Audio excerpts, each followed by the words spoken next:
ఆయన పుట్టినరోజు కాబట్టి ఆయన చేసిన పనులను మనం ఒక్కసారి గుర్తు తెచ్చుకుంటే మన అందరికీ కూడా ఇన్స్పిరేషన్గా ఉంటుందని చెప్పి ఈ సందర్భంగా చెప్పదలుచుకున్నాను. అలాగే ఎడ్యుకేషన్ డిపార్ట్మెంట్లో చూడండి, మొట్టమొదటిసారి కష్టపడిన స్టూడెంట్ని తీసుకెళ్ళి సాలువు కప్పి ఎప్రిషియేట్ చేస్తున్నారు. కష్టపడిన స్టూడెంట్లను తీసుకెళ్ళి ప్రధానమంత్రితో ఫోటో తీపిస్తున్నారు. కష్టపడి స్టూడెంట్లు తీసుకెళ్ళి ముఖ్యమంత్రితో కూర్చోబెట్టి మాట్లాడిపిస్తున్నాడు. పేరెంట్స్ మీటింగ్ పెడుతున్నారు. ఇవన్నీ కొత్త కొత్త విధానాలు. అప్పుడు ఎడ్యుకేషన్ డిపార్ట్మెంట్ అంటే ఏటో తెలిసేది కాదు ఎవరికి, కానీ ఈరోజు కొత్త కొత్త విధానాలతో ముందుకెళ్తున్నారు. యోగాలం సమయంలో రెడ్ బుక్ అని చెప్తుండేవాడు ఆయన. ఈ వైసీపీ వాళ్ళందరూ కూడా చాలా ఎటకారంగా ఆ ఎర్ర బుక్ ఎక్కడ పెట్టుకోవాలి, ఏం చేస్తావు, ఏం పీక్తావు అన్నారు. రాజ్యాంగంలో ఉన్న సెక్షన్సే కొడతాయి. ఏ విధంగా కొడతాయి? వాళ్ళు కొడతాయి. ఆడవాళ్ళని నోరెత్తి కానీ మాట్లాడితే నాలుగు కోసి రోడ్డు మీద కూర్చోబెడతానని చెప్పాడు. ఈరోజు అదే జరుగుతుంది. ప్రతి ఒక్కరికి శిక్ష పడుతుంది. నేను ఒకసారి అంటుంటాను, ఒకటి ఎన్టీ రామారావు గారు ఉన్న క్వాలిటీ ఒకటి వచ్చేసింది, చంద్రబాబు నాయుడు గారిలో ఉన్న క్వాలిటీ ఒకటి వచ్చేసింది. ఒకటి కంపెనీలు తేడం ఒక ఎత్తు అయితే, ఎక్కువ మాట్లాడిన వాళ్ళు ఒంగోపెట్టి తండం కూడా ఒక ఎత్తు. అది నిజంగా చాలామంది మాస్గా ఉన్న కార్యకర్తలందరికీ కూడా నేను రాయలసీమ వెళ్తున్నప్పుడు కానీ అక్కడికి వెళ్తున్నాను కానీ వాళ్ళు ఒకటే అంటున్నారు. మొన్న జమ్మలమూడికి వెళ్ళా, జనరల్ సెక్రటరీ గారు పంపిస్తున్నప్పుడు వెళ్తాను. మదనపల్లి వెళ్ళాను, ఒక కార్యకర్త ఆత్మహత్య చేసుకున్నారంటే వెళ్ళినప్పుడు ఒకటే అన్నాడు, సార్ మాకేమన్నా అవసరం అయితే నారా లోకేష్ గారు ఉన్నారు, ఆయన అయితే కరెక్ట్ సార్ అని అంటున్నారు.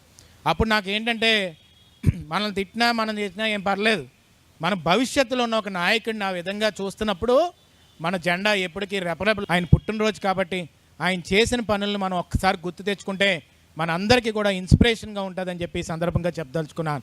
అలాగే ఎడ్యుకేషన్ డిపార్ట్మెంట్లో చూడండి, మొట్టమొదటిసారి కష్టపడిన స్టూడెంట్ని తీసుకెళ్ళి సాలువు కప్పి ఎప్రిషియేట్ చేస్తున్నారు. కష్టపడిన స్టూడెంట్లను తీసుకెళ్ళి ప్రధానమంత్రితో ఫోటో తీపిస్తున్నారు.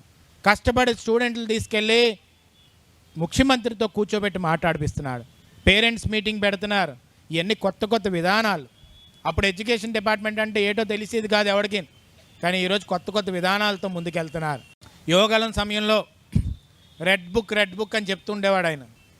ఈ వైసీపీ వాళ్ళందరూ కూడా చాలా ఎటకారంగా ఆ ఎర్ర బుక్ ఎక్కడ పెట్టుకోవాలి, ఏం చేస్తావు, ఏం పీక్తావు అన్నారు. రాజ్యాంగంలో ఉన్న సెక్షన్సే కొడతాయి.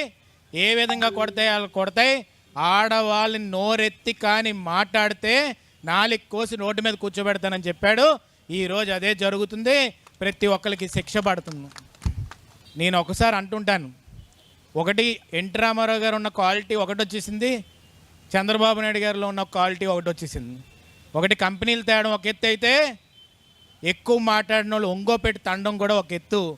అది నిజంగా చాలామంది మాస్గా ఉన్న కార్యకర్తలందరికీ కూడా నేను రాయలసీమ వెళ్తున్నప్పుడు కానీ అక్కడికి వెళ్తున్నాను కానీ వాళ్ళు ఒకటే అంటున్నారు. మొన్న జమ్మలమూడికి వెళ్ళా, జనరల్ సెక్రటరీ గారు పంపిస్తున్నప్పుడు వెళ్తాను. మదనపల్లి వెళ్ళాను, ఒక కార్యకర్త ఆత్మహత్య చేసుకున్నారంటే వెళ్ళినప్పుడు ఒకటే అన్నాడు, సార్ మాకేమన్నా అవసరం అయితే నారా లోకేష్ గారు ఉన్నారు, ఆయన అయితే కరెక్ట్ సార్ అని అంటున్నారు. అప్పుడు నాకు ఏంటంటే, మనల్ని తిట్టినా మనం చేసినా ఏం పర్లేదు, మన భవిష్యత్తులో ఉన్న ఒక నాయకుడిని ఆ విధంగా చూస్తున్నప్పుడు మన జెండా ఎప్పటికీ రెపరెపలు ఆడుతుందనే ఒక నమ్మకం నాకు కలుగుతుంది.